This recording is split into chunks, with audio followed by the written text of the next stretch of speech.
మొట్టమొదటిసారిగా కలెక్టర్స్ కాన్ఫరెన్స్కి మీకు అందరికీ స్వాగతం. ఇది ఒక హిస్టారికల్ కాన్ఫరెన్స్. ఎప్పుడు కూడా ఎప్పటికప్పుడు ఒక లక్ష్యాలను నిర్దేశించుకుని తద్వారా ముందుకు పోవాల్సిన అవసరం ఉంది. నేను ఈరోజు కొత్తగా ఈ కాన్ఫరెన్స్లు పెట్టడం లేదు. 95లో నేను ముఖ్యమంత్రి అయినప్పటి నుంచి ఇది 4th టైం సీఎం అయిన తర్వాత విధిగా కలెక్టర్స్ కాన్ఫరెన్స్లు పెట్టి ఏం చేయాలనేది ఒక డైరెక్షన్ ఇవ్వడం కానీ కలెక్టివ్ రెస్పాన్సిబిలిటీ గుర్తు చేస్తూ ముందుకెళ్ళాం. ఇప్పుడే మిత్రులు మాట్లాడారు. ఈరోజు మనం కాన్ఫరెన్స్ ఒక చరిత్ర తిరగ రాయబోతుంది.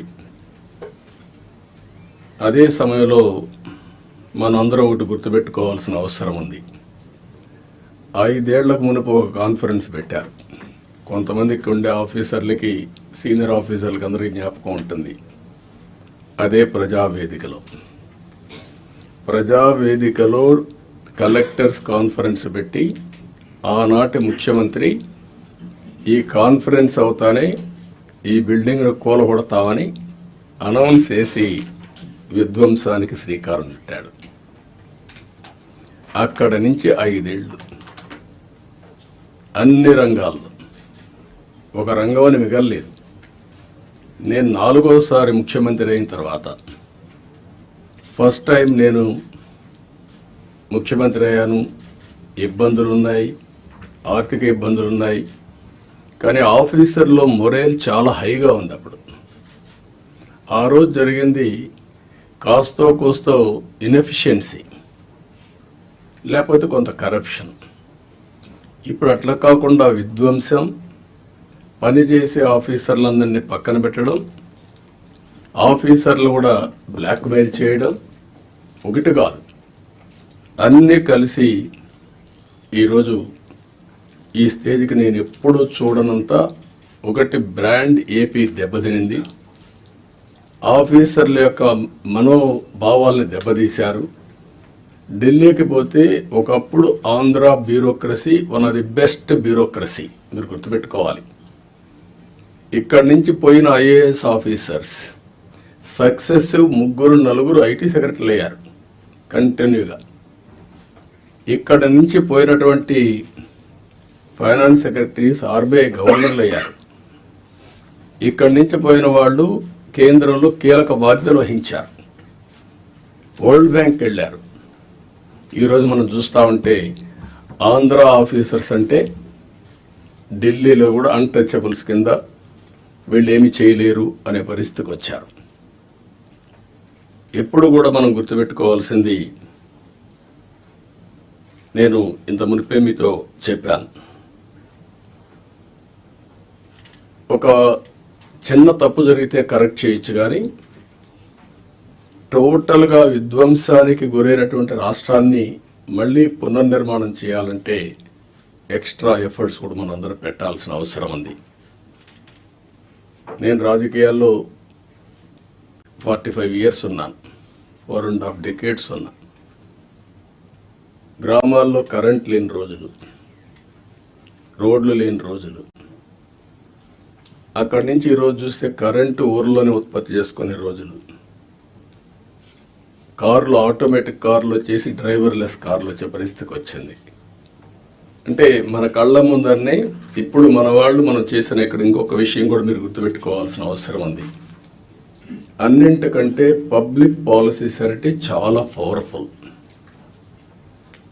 మనం తీసుకునే నిర్ణయాల ద్వారా రాష్ట్ర భవిష్యత్తుని, భావితరాల భవిష్యత్తుని మార్చే శక్తి పబ్లిక్ పాలసీస్కి ఉంటుంది. దానికి ఎగ్జాంపుల్ మీరు చూసినప్పుడు 1991 ఆర్థిక సంస్కరణలు రాకమునుపు ఇదే దేశం, ఇదే అడ్మినిస్ట్రేషన్, ఇదే ప్రజలు. కానీ బిఫోర్ మీరు చూస్తే భారతదేశం 2%, 3% గ్రోత్ రేట్. అదే ఆర్థిక సంస్కరణలు వచ్చిన తర్వాత కాంపిటేటివ్ ఎకానమీకి దోహదం చేశాం. అక్కడి నుంచి ఈరోజు 2047కి సూపర్ పవర్గా తయారయ్యే అవకాశాలున్నాయి. 5th లార్జెస్ట్ ఎకానమీకి వెళ్ళాం. బై 2029 3వ లార్జెస్ట్ ఎకానమీకి రీచ్ అవుతాం. నా లెక్క ప్రకారం అయితే గట్టిగా పనిచేస్తే అందరం డెడికేషన్తో పోతే 2047కి ప్రపంచంలో నెంబర్ 1 ఎకానమీగా ఉంటాం. లేకపోతే బై డిఫాల్ట్ 3rd ఉంటాం. కష్టపడితే కొద్దిగా 2ndకు వస్తాం. నేను ఎందుకు ఈ విషయం చెప్పానంటే ఆర్థిక సంస్కరణలు వచ్చిన తర్వాత first mover advantage technology adopt చేసుకున్నాం మనం ఇండియన్స్. మనకు ఒక హిస్టారికల్ అడ్వాంటేజెస్ కూడా ఉన్నాయి. ఓసారి మిస్ అవుతూ ఉంటాం. ఆ హిస్టారికల్ అడ్వాంటేజ్ మీరు అందరూ చూసినప్పుడు మనం మ్యాథమెటిక్స్లో చాలా స్ట్రాంగ్, 0 కూడా మనమే కనిపెట్టాం. బ్రిటిష్ వాళ్ళు ఇంగ్లీష్ మనకు వదిలిపెట్టి వెళ్ళారు. కోహినూర్ డైమండ్ కూడా తీసుకెళ్లారు, కానీ ఇంగ్లీష్ మాత్రం తీసుకుపోలేకపోయారు. మన జీవన శైలిలో భాగం అయిపోయింది ఇంగ్లీష్ అనేది. ఈ 2 డెడ్లీ కాంబినేషన్ ఇన్ఫర్మేషన్ టెక్నాలజీకి. దాన్ని అందిపుచ్చుకున్నాం రైట్ టైంలో. ఈరోజు హైదరాబాద్ నగరాన్ని మీరు నాలెడ్జ్ సిటీని మీరు చూస్తున్నారు. ఎప్పుడైతే ఇదే ఆఫీసర్లు ఇప్పుడు కొంతమంది ఇక్కడ కూడా ఉన్నారు, 1995లో ప్రారంభించాం. 9 ఏళ్లలో బెస్ట్ ఎకో సిస్టమ్ క్రియేట్ చేశాం. తర్వాత వచ్చిన పాలకులు ఎవరు కూడా విధ్వంసం చేయలేదు కాబట్టి ఇప్పటికి కూడా దాని ఫలితాలు ప్రజలు ఎంజాయ్ చేసే పరిస్థితికి వచ్చారు. అదే సమయంలో మూడోది మీరు గుర్తుపెట్టుకోవాల్సింది యంగ్స్టర్స్ అనేది డెమోగ్రఫిక్ అడ్వాంటేజ్ ఇండియాకు వచ్చింది. ప్రపంచంలో ఉండే అన్ని దేశాల్లో డెమోగ్రఫిక్ డిసడ్వాంటేజ్ ఏజింగ్ ప్రాబ్లం వచ్చింది. దీంతో ఆంటర్ప్రెన్యూర్స్గా తయారయ్యారు. ఈరోజు ప్రౌడ్గా నేను చెప్పగలుగుతున్నాను, ప్రపంచం మొత్తం హైయెస్ట్ పర్ క్యాపిటా ఇన్కమ్ సంపాదించే వాళ్ళు ఇండియన్స్, అందులో 33% తెలుగు వాళ్ళు. అంటే ఒక ప్రభుత్వం యొక్క విధానం, ఆ రోజు మనం తీసుకున్న పబ్లిక్ పాలసీ 25 ఏళ్లలో మనం ఊహించని పరిణామాలు, ఊహించని ప్రగతిని మనం సృష్టించే పరిస్థితికి వచ్చాం. ఇవన్నీ గతంలో చేసిన పనులు ఎందుకు గుర్తు చేస్తున్నానంటే ఈరోజు మీరు చేయబోయే పని భవిష్యత్తులో ఒక చరిత్ర సృష్టించే పరిస్థితి వస్తుంది. ఇప్పుడే మిత్రులు చెప్పినట్టు మేము ఈ 5 ఏళ్లలో ఒకరిద్దరుగా అందరం సఫర్ అయ్యాం. ఎన్ని విధాల సఫర్ కావాలో అన్ని విధాల సఫర్ అయ్యాం. అయితే మా కమిట్మెంట్ మాత్రం ఎట్టి పరిస్థితుల్లో ఏమీ చేయలేరని నిరూపించుకున్నాం. అందుకే ఈసారి ప్రజలు మీరు చూస్తే ఒక హిస్టారికల్ మ్యాండేట్ ఇచ్చారు. నేను చాలా సంవత్సరాలుగా రాజకీయాల్లో ఉన్నాను, కానీ తెలుగుదేశం పార్టీ వచ్చి కూడా 43 ఏళ్ళు అయింది. కానీ ఈసారి ఇచ్చిన మ్యాండేట్ చూస్తే ఎప్పుడూ రానంత మ్యాండేట్, ఒక హిస్టారికల్ మ్యాండేట్ ఇచ్చారు. అదే సమయంలో యాస్పిరేషన్స్ కూడా విపరీతంగా ఉన్నాయి. మీరు ఈ విషయం ఆల్ ఆఫీసర్స్ ఈ కలెక్టర్ కాన్ఫరెన్స్లో మనం గుర్తుపెట్టుకోవాల్సిన అవసరం ఉంది. మేము ఆ రోజు ఒకే మాట చెప్పాం, నేను కానీ పవన్ కళ్యాణ్ గారు కానీ, మమ్మల్ని నమ్మండి, ప్రజలు గెలవాలి.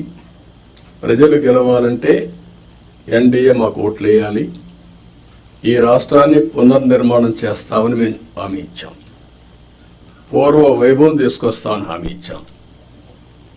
ప్రజలు గెలిచారు, మమ్మల్ని గెలిపించారు. కానీ ఈరోజు పునర్నిర్మాణం చేయాలంటే గడిచిన 40 రోజులుగా, అంటే 50 రోజులు అయిపోయింది, ఇంకో 10 రోజుల్లో 60 రోజులు అవుతుంది. కానీ చాలా సమస్యలు ఉన్నాయి.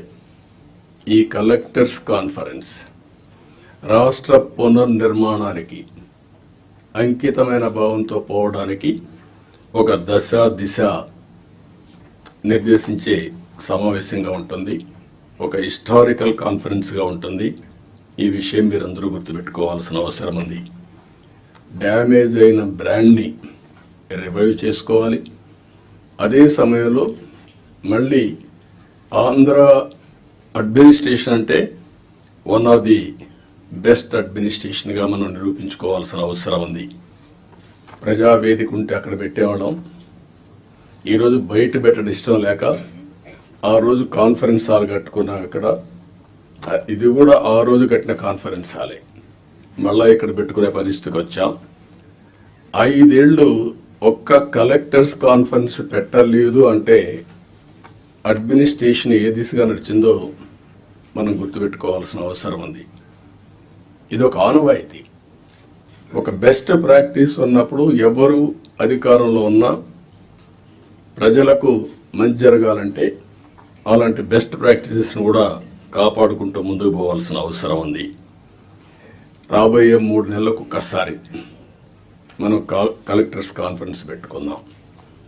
అయితే ఈ కలెక్టర్స్ కాన్ఫరెన్స్ కూడా గంటల తరబడి ఉండదు, రోజుల తరబడి ఉండదు, క్విక్గా ఉంటుంది. నేను కూడా టైం చూసుకుంటున్నా. నాకు ఇచ్చిన 30 నిమిషాలు నేను కూడా పూర్తి చేయాల్సిన అవసరం ఉంది. ఈ మధ్య మీరందరూ చూస్తూ ఉంటారు, నేను మీటింగ్కి వచ్చినప్పుడు అర్ధ గంట 45 నిమిషాలు 1 అవర్, మ్యాక్సిమం పెద్ద మీటింగ్ ఉంటే 1.5 అవర్. ఒక్క నిమిషం లేట్ అయినా నేను లేచి వెళ్ళిపోతున్నా. ప్రిపేర్ అయ్యి రాకపోతే వాళ్ళకే చెప్పేసి you are not up to the mark, మళ్ళీ రమ్మంటున్నా. ఒక జవాబుదారీతనంతో పనిచేయాల్సిన అవసరం ఉంది. ఇక్కడ జిఎస్టిపి మీరందరూ కూడా గుర్తుపెట్టుకోవాలి. కొన్ని శాఖలు రాష్ట్ర అభివృద్ధికి దోహదం చేస్తాయి. ఎక్కడైతే జిఎస్టిపి రాష్ట్ర ఆదాయానికి కోరిలేషన్ ఉంటుంది, అభివృద్ధి జరిగితే ఆదాయం వస్తుంది, ఆదాయం వస్తే సంక్షేమ కార్యక్రమాలు చేస్తాం. ఈ విషయాన్ని కూడా మీరు గుర్తుపెట్టుకోవాల్సిన అవసరం ఉంది. పబ్లిక్ సాటిస్ఫాక్షన్, అభివృద్ధితోనే పబ్లిక్ సాటిస్ఫాక్షన్ ఉండదు. ఆ విషయం కూడా గుర్తుపెట్టుకోవాలి. అభివృద్ధి చెయ్యాలి, ప్రజలకు మెచ్చే పాలన ఇవ్వాలి. అది ఒక ముఖ్యమంత్రి, ఒక డిప్యూటీ సీఎంఓ, ఒక మంత్రో కాదు. ఇక్కడి నుంచి లాస్ట్ మైల్లో ఉండే లాస్ట్ ఫంక్షనరీ కూడా, ఆర్ లాస్ట్ మైల్లో ఉండే పొలిటికల్ ఫంక్షనరీ కూడా ఈ ప్రభుత్వ ఇమేజ్ని నిర్దేశిస్తారు. ఈ విషయం మీరు గుర్తుపెట్టుకోవాలి. అలాంటి అందరినీ కూడా ఒక ప్రాపర్ డైరెక్షన్ కానీ, ఒకవేళ అవసరమైతే దారి తప్పినప్పుడు కంట్రోల్ చేయడం కానీ చాలా అవసరం. అందుకని మీ అందరినీ అది కూడా నేను రాబోయే రోజుల్లో మనందరి బాధ్యత యాజ్ ఎ లీడర్, నా రెస్పాన్సిబిలిటీ అందరి పర్ఫార్మెన్స్ అనలైజ్ చేసుకొని రైట్ మ్యాన్ రైట్ పొజిషన్లో పెట్టి తద్వారా మెరుగైన పాలన ప్రజలకు అందించడం ఒక చీఫ్ మినిస్టర్గా, ఒక డిప్యూటీ చీఫ్ మినిస్టర్గా మా బాధ్యత. దానికి మేము కట్టుబడి ఉంటాం. దాన్ని కూడా ఎప్పటికెప్పుడు అనలైజ్ చేసుకుంటాం. నాతో సహా నా పర్ఫార్మెన్స్ అనలైజ్ చేసుకోవడం. అందుకే ఏమాత్రం బేషజా లేకుండా పవన్ కళ్యాణ్ గారు ఒక మాట అన్నారు, నేను ఇంకా నేర్చుకుంటానని. నేర్చుకోవడం అనేది అనునిత్యం చేయాల్సిన పని. Learning and delearning is a continuous process in life. మీరు నేర్చుకుంటే ముందుకెళ్తారు, నేర్చుకోకపోతే అక్కడి నుంచే డిట్రియేషన్ స్టార్ట్ అవుతుంది. ఈ విషయం కూడా మీరు గుర్తుపెట్టుకోవాల్సిన అవసరం ఉంది. ఇక్కడ కలెక్టర్స్ జనరల్గా ఐఏఎస్ కావడం ఒక కళ. ఐఏఎస్ అయిన తర్వాత కలెక్టర్గా పనిచేయడం అనేది మీ క్యారియర్లో ఒక పెద్ద డ్రీమ్. ఇది మ్యాక్సిమం 40-35 సంవత్సరాలు మీ లైఫ్లో ఒక 3 ఏళ్ళు, నేనైతే 5-6 ఏళ్ళు కూడా పెట్టేవాడిని బాగా పనిచేస్తే. ఎందుకంటే I want to give that stability to administration. ఇప్పుడు కూడా అది ఉంటుంది, గుర్తుపెట్టుకోండి. మీరు పని చేయకపోతే మాత్రం గ్యారంటీ లేదు. Don't mistake me. As long as you are delivering, I want to encourage stability in administration. అదే సమయంలో ఈ 3 సంవత్సరాల నుంచి 5-6 సంవత్సరాల్లో మీరు చేసే పని, మీరు కలెక్టర్స్గా ఉన్నప్పుడు మీ జీవితంలో మీకు ఎప్పుడూ గుర్తుండే ఒక బెస్ట్ డేస్. ఈ విషయం ఆల్ కలెక్టర్స్ గుర్తుపెట్టుకోవాలి. మిగిలిన అందరికీ అన్ని పనులు చేయడానికి కొన్ని ఇబ్బందులు ఉంటాయి, కానీ ఏ పని వచ్చినా మానవతా దృష్టితో మీరు ఆలోచించి పరిష్కారం చేసే అవకాశం, పరిష్కారం చేపించే అవకాశం జిల్లా అడ్మినిస్ట్రేషన్లో కలెక్టర్స్కి ఉంటుంది. ఆ విషయం మీరు గుర్తుపెట్టుకోవాల్సిందిగా మిమ్మల్ని కోరుతున్నా. మీరు అనుకుంటే ఒక మార్క్ క్రియేట్ చేసుకోవచ్చు మీకోసం. అలాంటి collector one of the best collector. ఇటీవల మేము ఎప్పుడు ఇలాంటి కలెక్టర్ని చూడలేదు అని ఒక మార్క్ క్రియేట్ చేసుకునే పరిస్థితి వస్తుంది. దానికి మీరందరూ కూడా ఈరోజు నుంచి ఆ సంకల్పం చేయడమే కాకుండా దాన్ని సాధించడం కోసం పనిచేయాల్సిందిగా నేను మిమ్మల్ని కోరుతున్నా. రెండోది, నేను ముందే చెప్పాను, 2014 ఆ రోజు బైఫర్కేషన్లో కొన్ని ఇబ్బందులు వచ్చాయి. కానీ ఆ బైఫర్కేషన్ నుంచి కంటే కూడా 2019-24 అడ్మినిస్ట్రేషన్ వల్ల చాలా నష్టపోయాం. ఈరోజు మనం ఒకసారి చూస్తే 10 లక్షల కోట్ల రూపాయలు అప్పు, 7 వైట్ పేపర్స్ పబ్లిసైజ్ చేశాం. ఎక్కడ చూసినా ఒక అడ్మినిస్ట్రేషన్ అంటే, ఒక పరిపాలన అంటే సమస్యల్ని పరిష్కారం చేసి ప్రజలకు మెరుగైనటువంటి జీవన ప్రమాణాలు ఇవ్వాల్సిన అవసరం ఉంది. కానీ మొన్నే మీరు చూశారు ఎంత దారుణం అంటే, ఎక్కడికి పోయినా నేను పార్టీ ఆఫీస్కి వెళ్తే 3 గంటలు నాన్ స్టాపబుల్ పిటిషన్లు తీసుకుంటే ఒక 4,000 నుంచి 5,000 పిటిషన్లు వచ్చాయి. 5,000 పిటిషన్లో సగం పిటిషన్లు ల్యాండ్ రిలేటెడ్ ఇష్యూస్ వచ్చాయి. అంటే భూ సమస్యలే 50%. ఎవరు తప్పిది? ఎప్పుడు నా 14 సంవత్సరాల సర్వీస్లో కానీ ఇంత విధ్వంసం, ఇంత భూ కబ్జాలు, ఇంత 22A మిస్యూజ్ చేయడం ఎప్పుడు నేను చూడలేదు. ఇప్పుడు ఏ రికార్డు చూసినా సస్పిషన్తో చూసే పరిస్థితి వస్తూ ఉంది. అంతవరకు వెళ్ళిపోయే పరిస్థితి వచ్చింది. అందుకే ఫస్ట్ క్యాబినెట్లోనే మేము ఏదైతే ల్యాండ్ టైటిలింగ్ యాక్ట్ ఉందో దాన్ని రద్దు చేశాం. సర్వేను కూడా హోల్డ్లో పెట్టాం. ఆ సర్వే కూడా ఇప్పుడే రెవెన్యూ మినిస్టర్ చెప్పినట్టు ఎవడు ఊహించినటువంటి సర్వే రాళ్ళు, దానికి కూడా Galaxy granite, one of the best granite, భూమిలో పూడ్చే రాయికి ఇంట్లో వేసుకునే ఒక ఫ్యాన్సీ గెలాక్సీ గ్రెనైట్ పెట్టి దాని మీద ఫోటో వేసుకోవాలని ఆలోచన వచ్చిందంటే ఎంత దుర్మార్గమైన ఆలోచన అర్థం చేసుకోవాల్సిన అవసరం ఉంది మనందరం. ఇది సివిలైజ్డ్ వరల్డ్ ఎవరు క్షమించరు ఇవన్నీ. అలాంటివి చేశారు. ఇంకొక పక్కన పట్టాదారు పాస్ పుస్తకాల్లో ఫోటోలు వేసుకోవడం. ఇట్ ఈజ్ ఏ గవర్నమెంట్, ఇది అథారిటీ. పట్టా ఇచ్చేది నేను ఇవ్వలా, ముఖ్యమంత్రిగా ఈరోజు ఉంటాను. కానీ తరతరాలుగా తల్లి వాళ్ళ యొక్క పేరెంట్స్ కానీ పూర్వీకులు కానీ సంపాదించిన కష్టార్జితం అలాంటి దాని మీద ఫోటోలు వేసుకోవడం ఇవన్నీ జరిగాయి.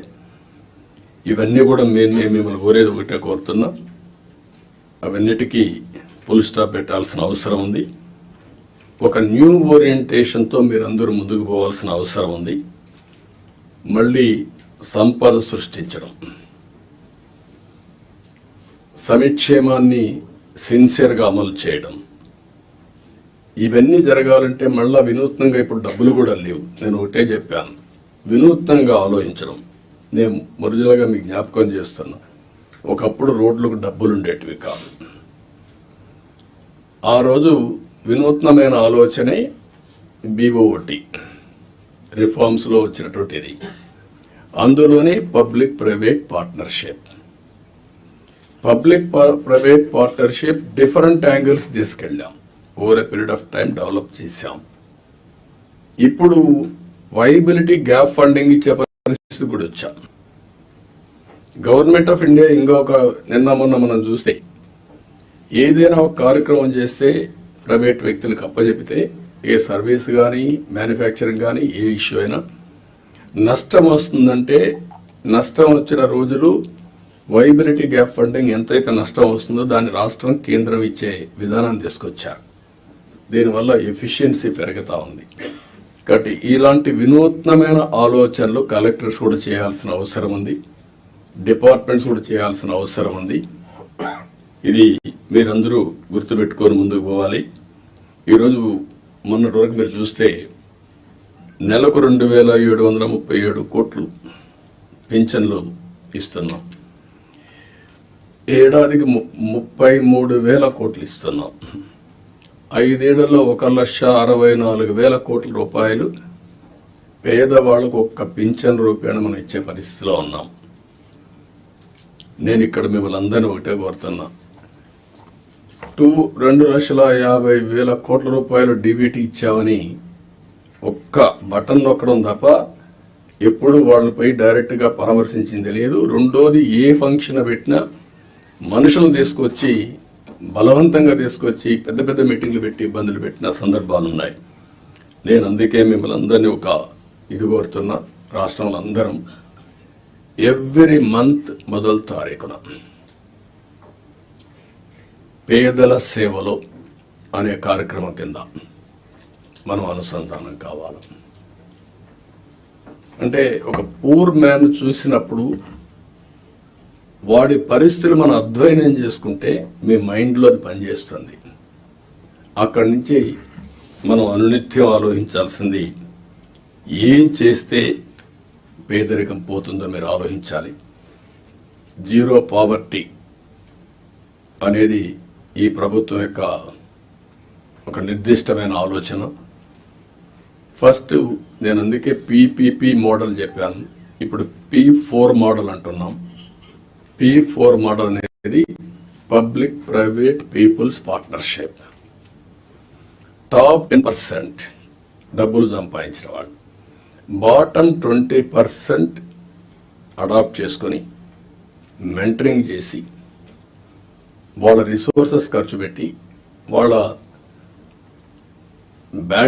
మేనేజ్మెంట్ బ్యాండ్విడ్త్ ఇచ్చి తద్వారా వీళ్ళ పైకి తీసుకురావాలి. ఇక్కడ మీరు కలెక్టర్స్ అందరూ ఉన్నారు, IAS ఆఫీసర్స్ ఉన్నారు, పాలిటీషియన్స్ ఉన్నాం. మేమందరం కూడా చిన్నగానే పుట్టాం, గ్రామాల్లో మామూలు వ్యక్తుల కుటుంబాల్లోనే పుట్టాం. మాకు ఒక అవకాశం వచ్చింది, దాన్ని ఉపయోగించుకున్నాం. మనందరం సమాజంలో మనకు ఒక ప్రత్యేకత సాధించుకున్నాం. కానీ మనతో పుట్టినవాడు ఇంకా ఆ ఊర్లోనే కనీసం 100 రూపాయలు 200 రూపాయలు ఫర్ డే సంపాదించలేని పరిస్థితిలో ఉన్నారు. కానీ ఈ టెక్నాలజీ ఏజ్లో ఇది పెద్ద కష్టం కాదు. అందుకే ఫస్ట్ స్టెప్ జీరో పావర్టీ. 12 లక్షలు 14 లక్షలు ఉన్నారు, వాళ్ళ మీద ఫోకస్ చేద్దాం. మీ మైండ్లో కూడా అనునిత్యం ఎక్కడున్నా కూడా పేదవాడిని దృష్టిలో పెట్టుకునే పరిస్థితి రావాలి. పేదరిక నిర్మూలనకి ఏమేం చేయగలుగుతారో మీరు చేస్తే చాలా బాగుంటుంది. ఈ విషయం మీరు గుర్తుపెట్టుకోవాల్సిన అవసరం ఉంది. అదే సమయంలో ఈరోజు కొన్ని ప్రిన్సిపల్స్ కూడా మీరు ఫాలో కావాలి.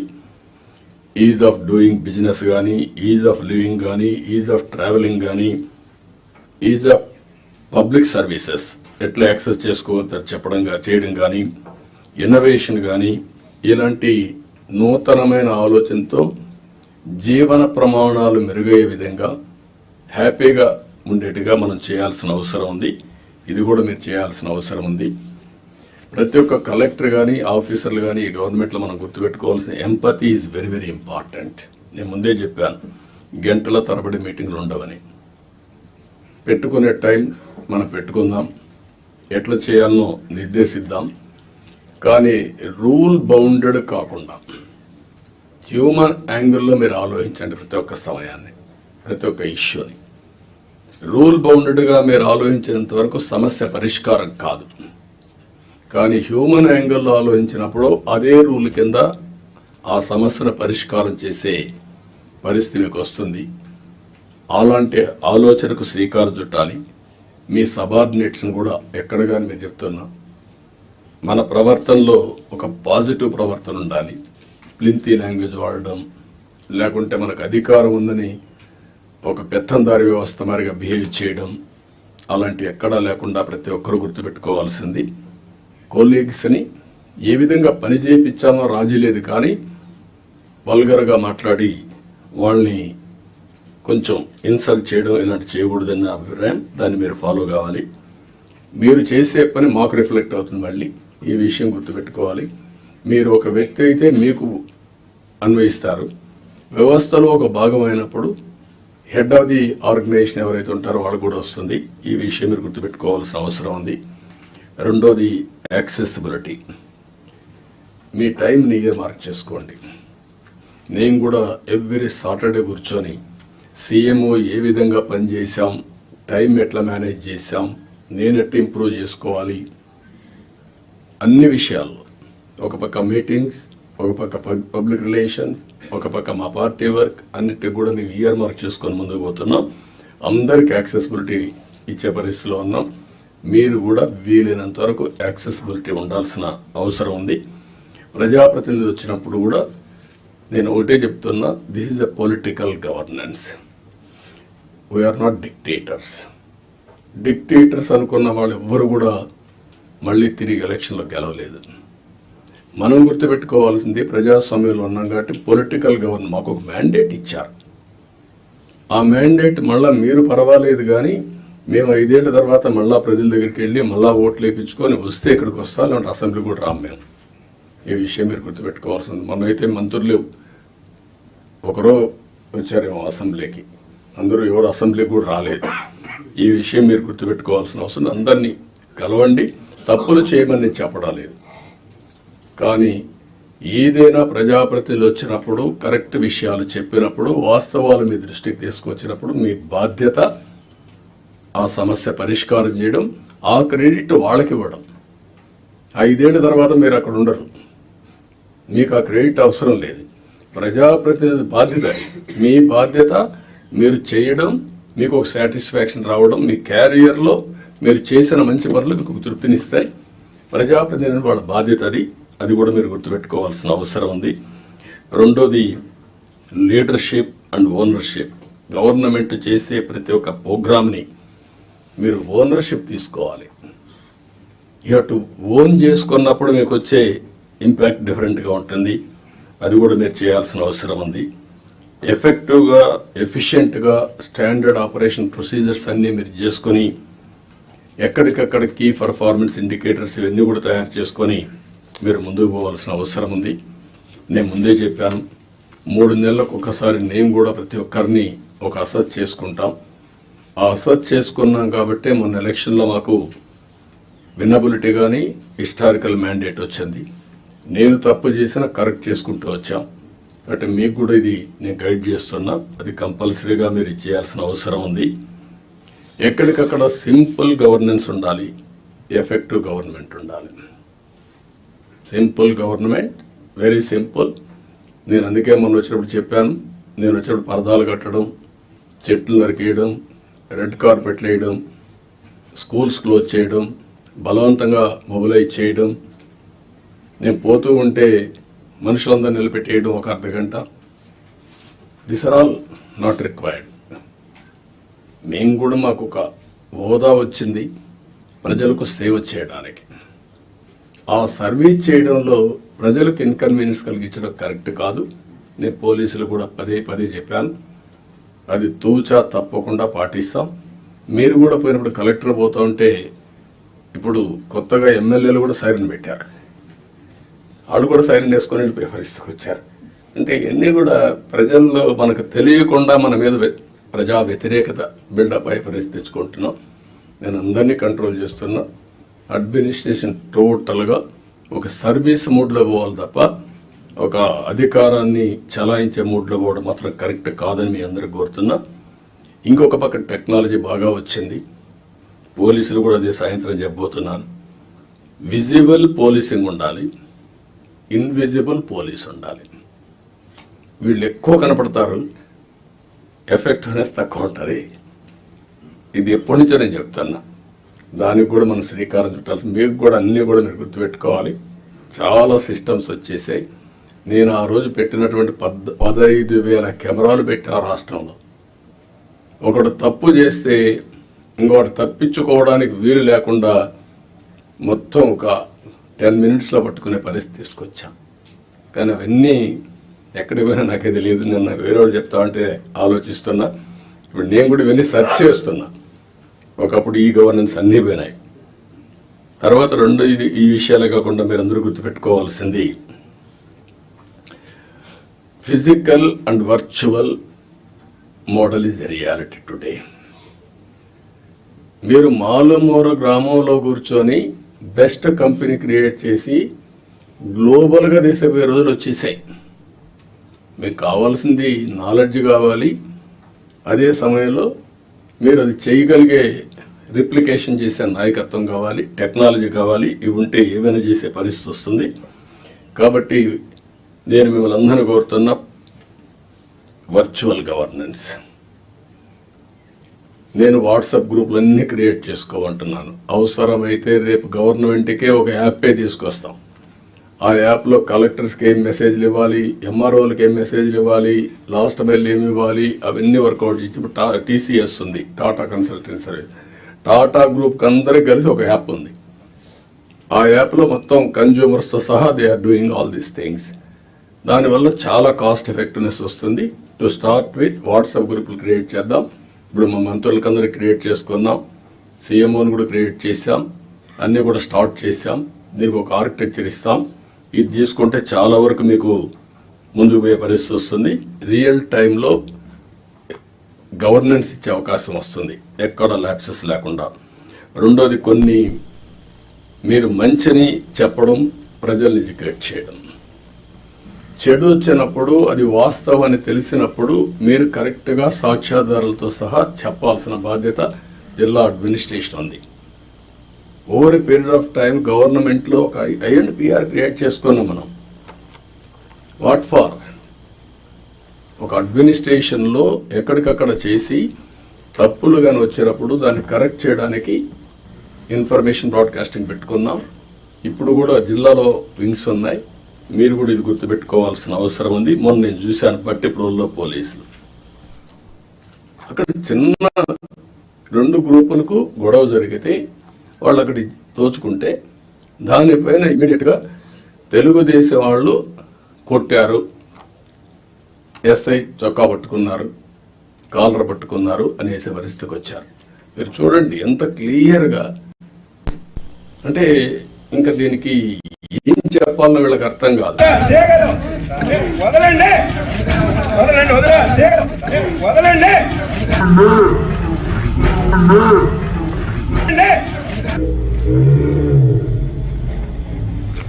వదలమని అడుగుతున్నాడు.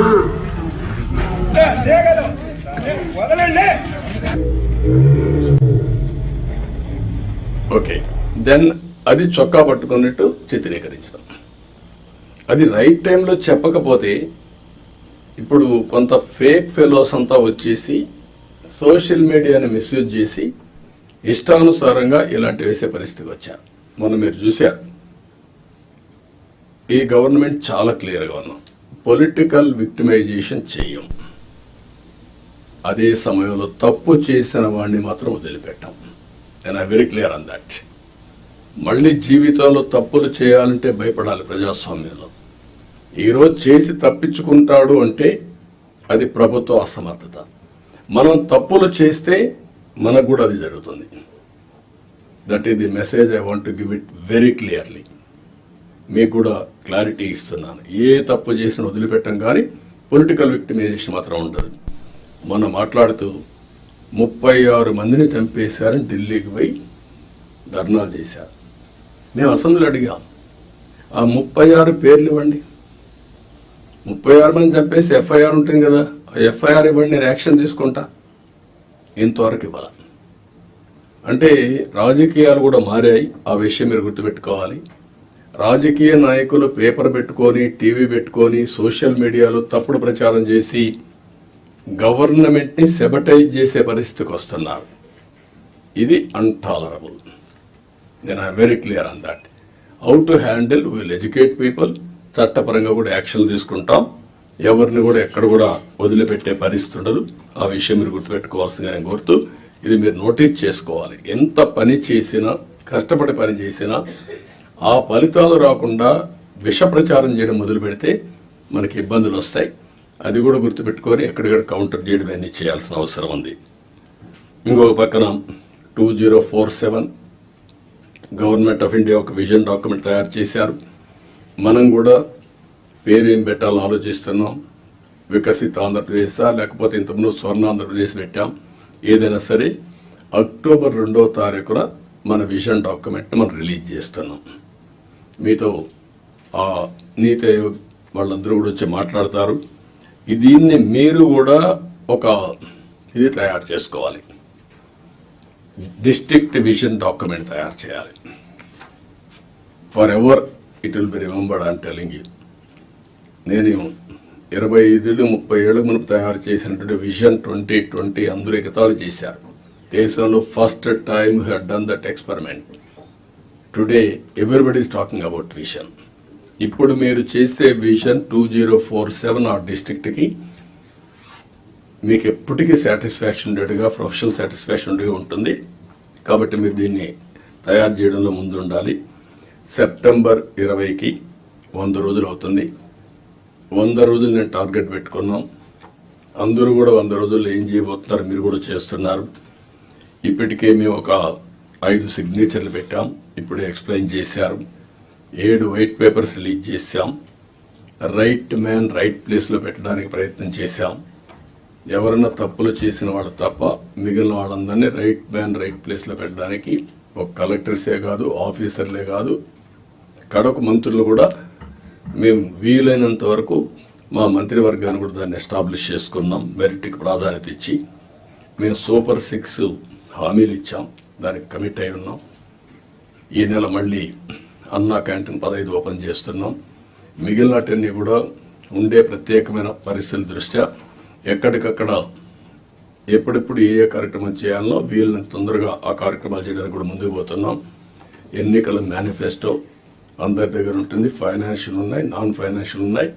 నాన్ ఫైనాన్షియల్ అన్ని కంప్లీట్ చేయాల్సిన బాధ్యత యంత్రాంగం పైన ఉంది.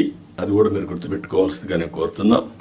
మీరు కలెక్టర్స్ అనేవాళ్ళు ఓన్లీ ఆఫీస్లో కూర్చోవడం కాదు, ఫీల్డ్ విజిట్స్ ఉండాలి, రిమోట్ ఏరియాలో ఉండాలి, వెళ్ళాలి. అది ఎప్పుడు తర్వాత కూడా భావితరాలు మాట్లాడుకుంటారు. పలానప్పుడు పలానా కలెక్టర్ మా ఊరికి వచ్చారు అనేది దే విల్ రీకలెక్ట్. అయితే అదే పనిగా మీరు 2 బ్యాలెన్సింగ్ ఉండాలి. మళ్ళీ నేను ఊర్లే తిరుగుతానంటే కూడా ప్రాబ్లం వస్తుంది. కానీ ఫస్ట్ హ్యాండ్ ఇన్ఫర్మేషన్ క్షేత్రస్థాయిలో ఏం జరుగుతుందో తెలుసుకోవాలంటే మీరు వెళ్లాల్సిన అవసరం ఉంది. ఇది కూడా మీరు గుర్తుపెట్టుకోవాల్సిందిగా నేను కోరుతున్నా. ఒక కలెక్టర్సే కాదు, మినిస్టర్స్, ఇక్కడుండే senior secretaries, head of the departments, ప్రతి ఒక్కరికి కూడా ఫీల్డ్ అసెస్మెంట్ మీకు ఉండాలి. క్షేత్రస్థాయిలో మీరు చూసి వచ్చినప్పుడు మీకు వచ్చే ఆలోచనలు, మీ విధానం టోటల్గా మార్పు వస్తుంది. అవన్నీ కూడా మీరు గుర్తుపెట్టుకోవాల్సిందిగా చేస్తారని చెప్పి నేను ఆశిస్తున్నా. పెద్ద సభలొద్దు. గ్రామంలో పోతే వాళ్ళే వస్తారు, వాళ్ళతోనే ఇంటరాక్ట్ కండి, పర్సనల్గా ఇన్స్పెక్ట్ చేయండి. నేను కూడా ఇది అయిన తర్వాత ఆకస్మిక తనిఖీలకు వస్తున్నా. నేను అప్పుడప్పుడు అంటున్నాను 95 CBN చూస్తారని. ఇంకా నేను స్పీడ్ పెంచలేదు, ఇంకా రాలా 95 CBNకి. అప్పుడు కొంతమంది తెలిసిన వాళ్ళు ఇక్కడ ఉంటారు. మినిస్టర్స్ కూడా అప్పుడు పరిగెత్తేసేవాళ్ళని, వీళ్ళు పరిగెత్తేవాళ్ళం, మేము పరిగెత్తేవాళ్ళం. ఆఫీసర్లు అయితే చాలా ప్రైడ్గా ఫీల్ అయ్యారు. ఈరోజు హైదరాబాద్ కానీ మొత్తం డెవలప్మెంట్స్ కానీ ఆఫీసర్లే చేశారు. ఈ విషయం కూడా మీరు గుర్తుపెట్టుకోవాలి. ప్రజలు మాకు మ్యాండేట్ ఇచ్చారు. సమాజంలో ఉండే బెస్ట్ పీపుల్ని మిమ్మల్ని సెలెక్ట్ చేశారు డిఫరెంట్ సర్వీసెస్లో. You are professionals. ఆ calibre, administration, organisation skills, communication skills అవి మీకున్నాయి. మాకు ప్రజలు గౌరవించారు, మమ్మల్ని ఎన్నుకున్నారు. ఎన్నుకొని ఏంటి, మీ ద్వారా పనులు చేయించాలి. ఆ విషయం మీరు గుర్తుపెట్టుకోవాలి. మేము పని చేయించకపోతే మా తప్పు, కానీ మేమే పని చేయాలి అంటే కుదరదు. మా బ్యాక్గ్రౌండ్ ఇవన్నీ వచ్చినప్పుడు ఈ విషయంలో మీరు అందరూ కూడా క్లారిటీ పెట్టుకొని ముందుకు పోవాల్సిన అవసరం ఉంది. నేను వచ్చినప్పుడు ఒక అంగన్వాడీకి పోతా, డ్రైన్స్ పోతా, డోంట్ మిస్టేక్ మీ. ఒకప్పుడు డ్రైన్లో IAS ఆఫీసర్లు దించిన రోజులు కూడా ఉన్నాయి. దిగి చూడమా ఎట్లుందని మీరు ట్రైన్ ఒకసారి దిగండి, మీకు ఒక ఐడియా వస్తుందని తిప్పి చూపించిన రోజులు ఉన్నాయి. చెత్త ఉంటే అవన్నీ చూపించిన రోజులు ఉన్నాయి. అక్కడే మీడియాలో ఎక్స్పోజ్ చేసిన రోజులు ఉన్నాయి. తర్వాత అంత హార్ష్గా నేను పోలేదు, కానీ దట్ వర్ ది డేస్. కానీ అదే మరి హైదరాబాద్ని బిల్డ్ చేయడం కూడా వీళ్ళే బిల్డ్ చేశారు. IT కూడా వీళ్ళే చేశారు. అది ఈరోజు మనకు ఒక ఔటర్ రింగ్ రోడ్డు కావచ్చు, ఆలోచనలన్నీ వీళ్ళ ద్వారానే వచ్చాయి. ఈ విషయం మీరు గుర్తుపెట్టుకోవాల్సిందిగా నేను కోరుకుంటూ, ఫైనల్గా ఇప్పుడే పవన్ కళ్యాణ్ గారు చెప్పినట్టు ఫ్యామిలీ కనీస అవసరాలు ఏమేం కావాలి will guide you. Current, toilet, లేకపోతే గ్యాస్, ఈ మినిమం అవసరాలు ఇన్ఫ్రాస్ట్రక్చర్ ఏముందో అన్ని ఇండ్లకు ఇచ్చే బాధ్యత రావాలి. Number 2, village street lights, cement roads, drains, waste management, దీని మీద కూడా మీకు క్లారిటీ రావాలి. ఇవన్నీ కూడా సిస్టమ్ స్వచ్ఛ భారత్ రిపోర్ట్ నేనే ఆలోచించాం. ఇంకా కూడా వింగ్ ఉంది, గవర్నమెంట్ ఆఫ్ ఇండియా కూడా చేస్తున్నారు. దాన్ని లాజికల్గా తీసుకుపోవడంలో ఇంకా మనం ఇది చేసాం. Last time waste energy plants తీసుకొచ్చాం, ఒక 2 ఆపరేషన్కి వచ్చాయి, మిగిలిన రాకుండా పోయినా వదిలేశారు. ఆ రోజు ఏదైతే వేస్ట్ నుంచి సంపద, విలేజ్లో కాంపోస్ట్ తయారు చేయడానికి పెట్టాం, రీసైక్లింగ్ పెట్టాం, అవన్నీ కూడా డిస్మాండిల్ చేశారు. అవన్నీ చేసి ఒక పరిశుభ్రమైన గ్రామాలుగా తయారు చేయడం. మూడోది అక్కడి నుంచి లాజిస్టిక్స్, కమ్యూనిటీ లాజిస్టిక్స్, విలేజ్ నుంచి మార్కెట్ ప్లేస్కి, ఎయిర్పోర్ట్కి, రైల్వే స్టేషన్కి, ఇంపార్టెంట్ సిటీస్కి మన హెడ్ క్వార్టర్స్ రేటుగా రోడ్లు వేసుకోవడం, ఇవన్నీ చేయాల్సిన అవసరం ఉంది. ఎయిర్పోర్ట్ డెవలప్ చేసుకోవడం, పోర్ట్ డెవలప్ చేయడం, రైల్వే స్టేషన్లు ఇంకా ఎంతవరకు చేయగలదో చేసుకోవడం, ఇవన్నీ చేయాల్సిన అవసరం ఉంది. ఇవన్నీ చేసి టూరిజానికి కూడా ఎక్కువ ప్రాధాన్యత ఇవ్వాలి, ఎక్కువ ఎంప్లాయ్మెంట్. నేను ఇక్కడ మీకు ఒకటే చెప్తున్నా, ఫైనల్గా మీ అందరికీ job creation is our priority. ఎంత పెట్టుబడులు పెట్టారు అనే దానికంటే ఎంతమందికి ఉపాధి క్రియేట్ చేసామని చాలా ముఖ్యం. ఇది మీకు గుర్తుపెట్టుకోవాల్సిన అవసరం ఉంది. Zero poverty, P4 is our policy. అది అసాధ్యం కాదు, ఈ టెక్నాలజికల్ ఏజ్లో జరగాలి. మూడోది డెమోగ్రఫిక్ మేనేజ్మెంట్. ఉండే యువతను ఎట్లా ఉపయోగించుకుంటాం, భవిష్యత్తులో ఏజింగ్ ప్రాబ్లం రాకుండా ఇప్పటి నుంచి ఏం చేయాలి అనేది డెమోగ్రఫిక్ మేనేజ్మెంట్ ఒకటి చేయాల్సిన అవసరం ఉంది. లింకింగ్ ఆఫ్ రివర్స్, దేశంలోనే లింకింగ్ ఆఫ్ రివర్స్ కావాలి. ఒకవేళ దేశంలో కాకపోయినా మన రాష్ట్రంలో లింకింగ్ ఆఫ్ రివర్స్ మనం చేసి డ్రౌట్ ప్రూఫ్ స్టేట్గా తయారు చేయడానికి ఎవ్రీ ఎకరాకు నీళ్ళు ఇచ్చే విధంగా మనం కానీ చేయగలిగితే ఎకానమీ ఆటో పైలట్లు వెళ్తుంది. ఆ విషయం మీరు దీనివల్ల ఎన్విరాన్మెంట్ బ్యాలెన్స్ అవుతుంది. ఇప్పుడు సోలార్ విండ్ వచ్చింది, ఇది కూడా వస్తే మీరు ఊహించినటువంటి జీవన ప్రమాణాలు పెరిగే పరిస్థితి వస్తుంది. ప్రోడక్ట్ పర్ఫెక్షన్, మీరు ఏ పని చేసినా ఎంత పర్ఫెక్ట్గా చేయగలుగుతున్నాం, ఎస్ఓపి, టెక్నాలజీ, ప్రోడక్ట్ స్ట్రెంగ్త్, ఇవి కూడా ఇది. అదే మరి స్కిల్ సెన్సెస్, ఇది కోర్ ప్రోగ్రామ్. ఎట్టి పరిస్థితుల్లో దీన్ని కూడా చేయాల్సిన అవసరం ఉంది. లాస్ట్కి వచ్చే కొందికి district level GSTP, mandal level GSTP, project management unit at every district కూడా ఇస్తాం మీరు మేనేజ్ చేసుకోవడానికి. మీరు ఒక ట్రెడిషనల్ కలెక్టర్స్గా కాకుండా ఇన్నోవేటివ్గా మీరు పనిచేసే పరిస్థితి రావాలి. నేను చెప్పిన ఇవన్నీ కూడా గుర్తుపెట్టుకొని work hard, work smart, think global best practices, act accordingly. ఈ అవకాశం వస్తే అవకాశాన్ని ఉపయోగించుకొని మీరు ముందుకు పోవాల్సిన అవసరం ఉంది. దయచేసి ఇవన్నీ మీరు గుర్తుపెట్టుకొని ఏం చేయాలో చేయాల్సిందిగా నేను కోరుకుంటూ, ఏదైనా ఉంటే మళ్ళీ మనం మాట్లాడుకుందాం. With this I wish all the best for all collectors career. This is the brightest time, inspiring period. We are all here. ఒకప్పుడు చేయాలంటే చేయలేము, అవకాశం ఉండేది కాదు. ఇప్పుడు ఏది కావాలంటే అది చేసే అవకాశం ఉంది. అలాంటి లీడర్షిప్ కూడా ఇక్కడ ఉంది. మీ ముందుండే లీడర్షిప్ అంతా కూడా మీరు ఏం చేయాలన్నా వద్దనకుండా ఇంకా ఎంకరేజ్ చేస్తాం. కాబట్టి ముందుకు పోవాల్సింది కోరుకుంటూ అందరికీ నమస్కారాలు, ధన్యవాదాలు. థ్యాంక్ యూ అని అంటాం.